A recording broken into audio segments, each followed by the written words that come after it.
So what is the perfect startup team? Who do you need on board the bus? Hi, I'm Andrew Ford. I'm known as the e-ttractionist and I'm the CEO of Social Star. And I get asked this question quite a lot. So I'd like to give you my advice on what I think a perfect startup team is. So recently I attended an event and Guy Kawasaki was there, who's the chief evangelist of several companies. Used to be Apple, now it's Canberra. And he had this advice. He said the two roles that a startup does is they make stuff and they sell stuff.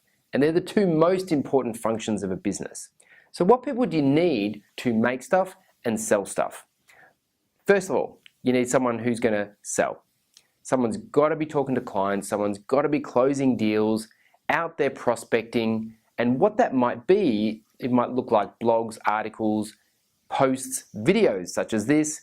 That type of function is a sales function. Now, it also slightly bleeds into the marketing function. So the marketing function is about running the operations of the business from a marketing perspective.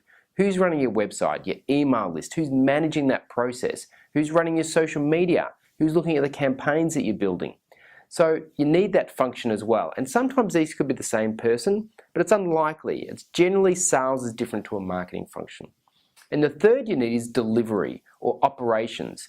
So that person is either building a product for you to sell, if you're in a product type business, or the person is involved in the delivery of the product post-sales if you're in an information or a service-based business.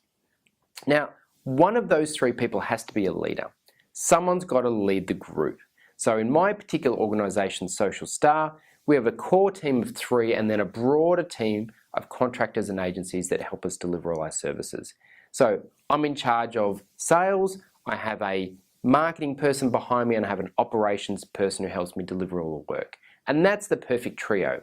Now, how do you find these perfect trio? My advice is to do personality assessments of all of these 3 people and make sure they match, because they want to be go together coordinatedly so that they each complement each other's skills, strengths, and weaknesses. Now, I like to use the Wealth Dynamics test by Roger Hamilton. You can find that on my website, andrewford.com.au, and that helps me in a graphical way to make sure all the 3 people are pieced together and completely complementary. Hope that helps with your particular startup. I'm Andrew Ford. I'd love to hear your comments and also your suggestions for next week's topics down below.